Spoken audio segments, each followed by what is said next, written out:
I work on the Living City Initiative. I work in planning policy, so one of my jobs is to deal with applications for the Living City Initiative. So I'm here today to discuss what it is, how it works, and what the Cork experience has been to date.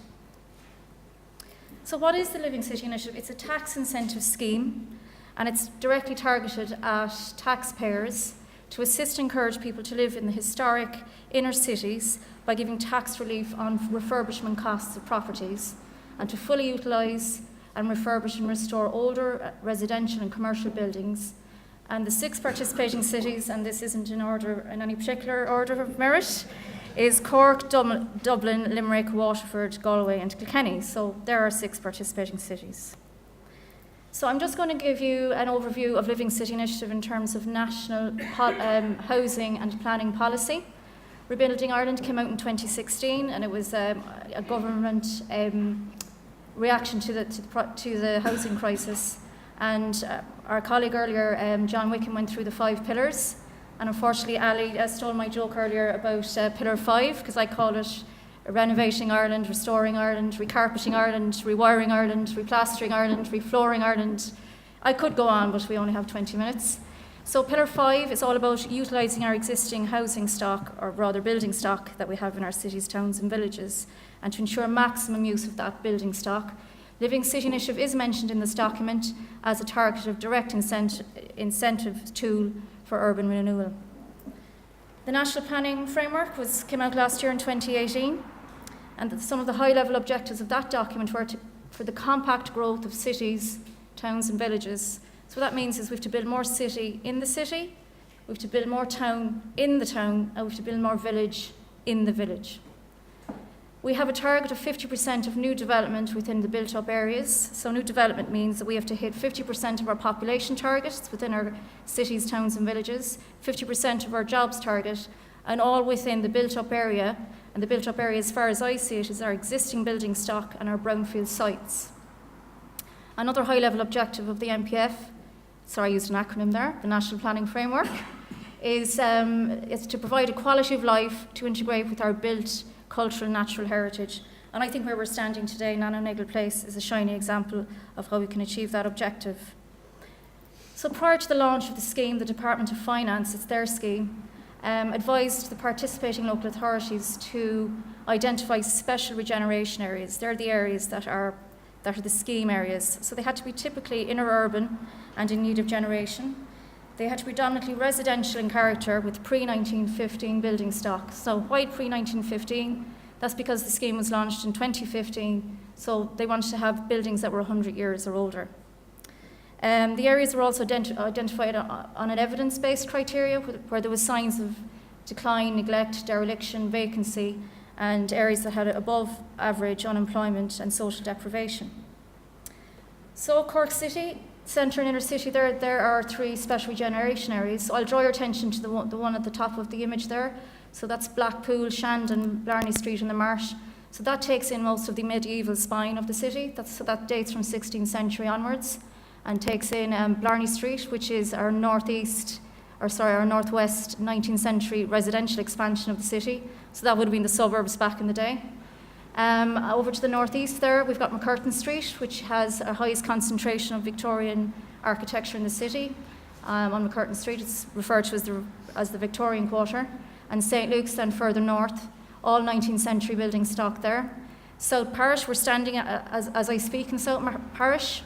So that is predominantly 18th, 19th and early 20th century building stock, with Sullivan's Quay, Douglas Street here as you've come in here today, and out towards UCC, which is a 10-minute walk out that direction. So they're the special regeneration areas. So the scheme is targeted directly at property owners that have properties within these areas, and there are no exceptions to that, unfortunately. So the qualifying period is, I'm going to use some language now that's very kind of Department of Finance, and to try and use as plain English as I can. The lifetime of the scheme is 5 years. It was launched back on the 5th of May 2015 and ends in 2020. So we're actually nearly 13 months away from the scheme as it's currently designed to finish. The scheme was broadened in early 2017 to include landlords. Previous to that, only owner-occupiers could apply, so it was expanded to landlords. There was a floor space cap of 210 square metres per property. That left out an awful lot of Georgian properties in the 6 participating cities, so that clause was omitted. And the originally built as a house clause was also omitted as well. So the changes, in fairness to the Department of Finance, in Budget 2017, they broadened eligibility of the scheme. So the net outcome of that was to bring more property owners and more building stock into our special regeneration areas. There are 2 types of applications for Living City Initiative. There's the residential application, and that goes directly to local authority, so in our case the Cork City Council. The qualifying applicants are property owners of pre-1915 building stock. The commercial application, so that's for property owners of businesses within the special regeneration areas. Those applications go directly to revenue. We don't see those applications at all, but we can give advice on eligibility and meeting the terms of the scheme. And the difference between residential and commercial is that the property doesn't have to be pre-1915 in construction. So what is qualifying expenditure? If I'm a property owner, what will qualify for me to get tax relief if I do up my property? It's the direct refurbishment costs of the bill, so all your tradesmen, your builder, the plumber, the electrician, the carpenter, all those trades that you pay for towards the refurbishment of the property. Professional fees, so if you have a survey work done, your architect, any fees related to directly to the refurbishment of the property can be included. And on first fixture of the refurbished property, fitted bathrooms, kitchens, fitted furniture, flooring, tiling, lighting, all included as qualifying expenditure. What doesn't qualify is the purchase cost of the property. So if you bought a property, that isn't included. Non-fixtures such as appliances and freestanding furniture. And it only applies to the pre-1915 element of the property. I'll talk about that in a minute. The applicant's own labour as well. A lot of the applicants would actually be labourers themselves, and I think carried out by them isn't qualifying expenditure. So if you were thinking of submitting or to go through the Living City process, there's 2 steps to it. The first thing is you fill out an application form.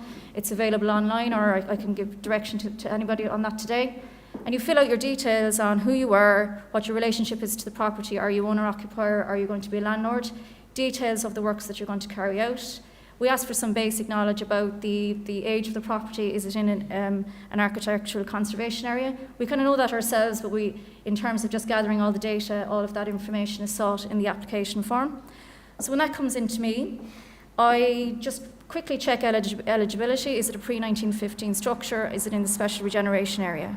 So if it is, then I contact the applicant and I go out and I meet them at the property. And that's a really good opportunity for me to put, I suppose, a friendly face. I'm smiling most of the time when I meet people. Just to put a face on the actual scheme itself. I can give advice on the planning requirements of the building work if needed, and what is qualifying expenditure as well. Because some of them, there's a viability issue a lot of the time with restoring these properties, and I can certainly give advice and try and enable and encourage them to take up the scheme.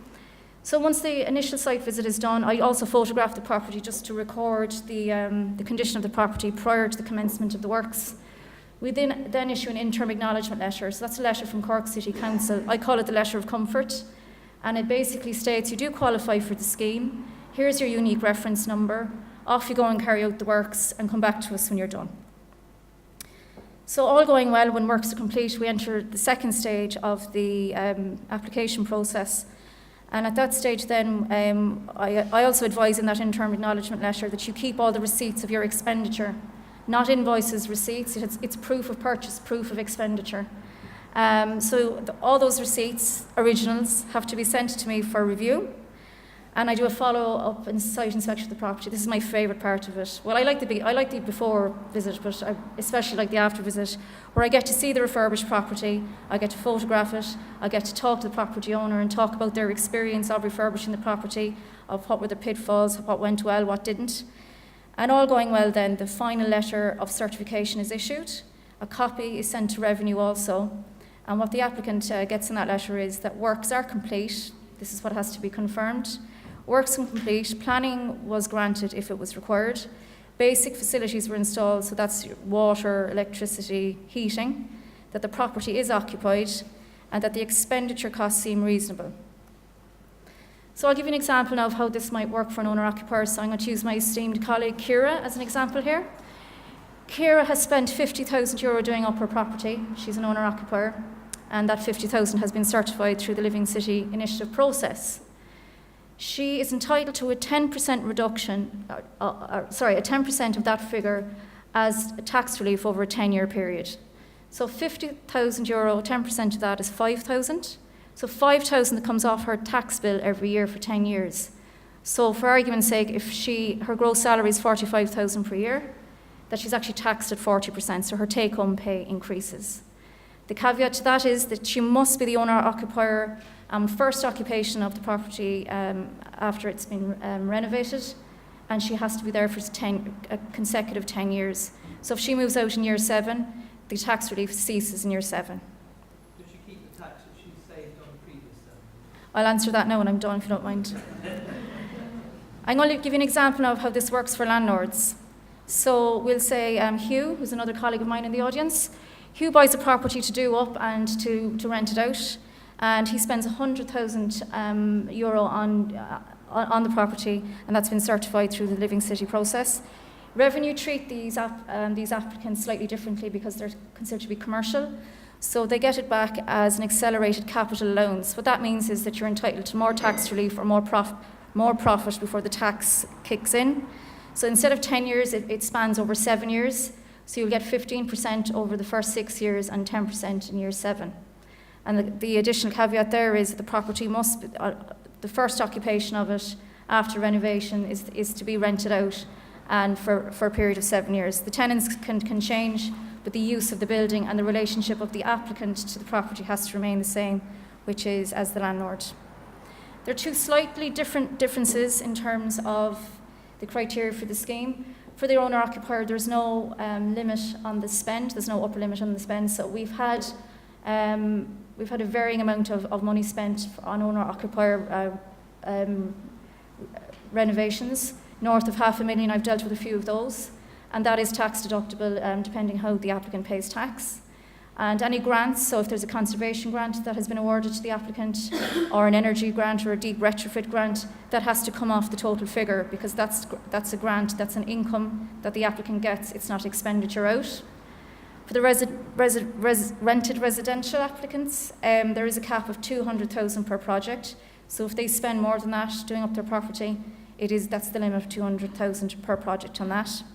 And if they get a grant, such, for example, a conservation grant of 10,000 for their windows at the front of the property, a multiplier is applied to that, so that 10,000 turns into 30,000, and that comes off then their top figure as well in terms of the total cost of the renovation, again because it is treated as a commercial applicant.